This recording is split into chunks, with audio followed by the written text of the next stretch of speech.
Europe میں، امریکہ میں، اب وہ اگر کافر جو ہے نا وہ 12 بجے کلب سے نکلتے ہیں نا تو یہ 2 بجے نکلیں گے، کیوں کہ پتہ لگے بھی ہر کوئی ہینڈ ہے نا۔ تو اس لیے ہمیں اپنے دین کو، اپنے روایات کو نہیں چھوڑنا چاہیے۔ ہم ان کے کلچر کو اور روایات کو اڈاپٹ کرنے کی کوشش کرتے ہیں، یہ بہت ڈینجرس بات ہے، اور پھر وہی کلچر یہاں پہ آئے گا۔ پچھلے دنوں ایک بل پاس ہوا ہے قومی اسمبلی میں، domestic violence and protection bill. اب یہ اتنا خطرناک بل ہے، یہ سمجھ لیں ٹائم بم ہے، اور یہ جب پھٹے گا اس کے اثرات معاشرے میں ظاہر ہوں گے۔ اب وہ بل کیا ہے کہ اگر کوئی لڑکا غلط بندوں کے پاس جا کے بیٹھتا ہے، اس کے تعلقات برے لوگوں کے ساتھ ہیں، اور والد اس کو کہتا ہے بیٹا تم ایسے کام نہ کرو، تم ایسے لڑکوں کے ساتھ نہ بیٹھا کرو، نہ وارگی کرو، تو وہ اگر جا کے شکایت کرے گا نا تو گورنمنٹ اس کے والد کو پکڑ لے گی، اور اس کے ساتھ یعنی اور عدالت اس کو آرڈر کرے گی کہ تم اپنے گھر میں نہیں جا سکتے کیونکہ تم نے بیٹے کو جھڑکایا ہے۔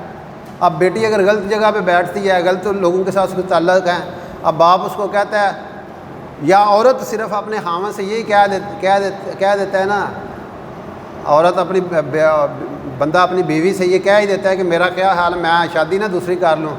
اب اسی بات پہ اگر وہ عورت شکایت کر دیتی ہے کہ اس نے مجھے جو ہے نا ایسی بات کی ہے، میں پریشان ہو گئی ہوں، تو عدالت اس کو بلا لے گی اور حکم کرے گی کہ تم اپنے گھر میں نہیں جا سکتے، اور اس کو GPS کڑا لگا دے گی، یعنی کہ وہ فوراً ٹریس ہو جائے گا۔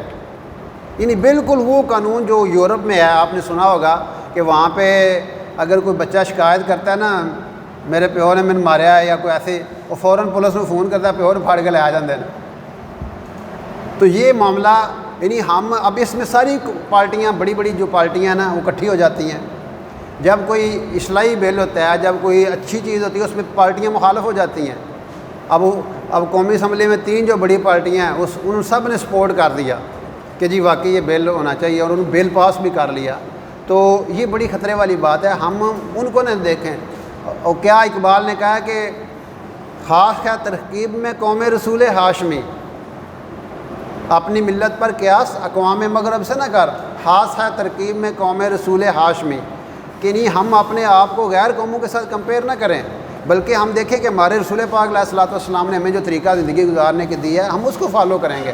اب ماں باپ سے زیادہ اولاد کا کوئی خیر خواہ ہو سکتا ہے، ان کی محبت ان کے دل میں بری ہوتی ہے۔ اگر وہ بچے یا بچی کو کہتے ہیں کہ تم اپنی کمپنی ٹھیک رکھو، تم برے لوگوں کے ساتھ نہ اٹھو بیٹھو، اب یہ کوئی ظلم کر رہے ہیں، اور یہ ان سے زیادہ پروٹیکشن کو کون جانتا ہے؟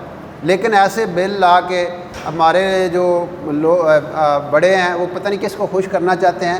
اب آپ لوگوں کو خوش کرتے ہیں، اللہ کو ناراض کر لیا۔ دیکھیں ایک بات بڑی امپارٹنٹ، اگر اللہ کو راضی کرتے کرتے ساری مخلوق کو ناراض کر لیا،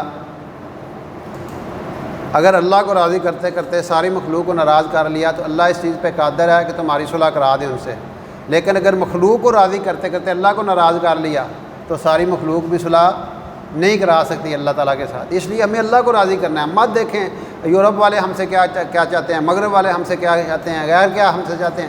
ہمیں اپنے ماحول کو دیکھنا ہے، اپنے اسلام کو دیکھنا ہے، اپنے کلچر کو دیکھنا ہے۔ اگر ہم اس کلچر کو نہیں دیکھیں گے تو کل اللہ کے رسول صلی اللہ علیہ وسلم کو کیا منہ دکھائیں گے؟ قیامت کے دن اللہ پاک ہمیں پوچھیں گے کہ تمہارے پاس اسلام بہترین شکل میں موجود تھا، تم نے اس کا کیا کیا؟ ہم کیا جواب دیں گے؟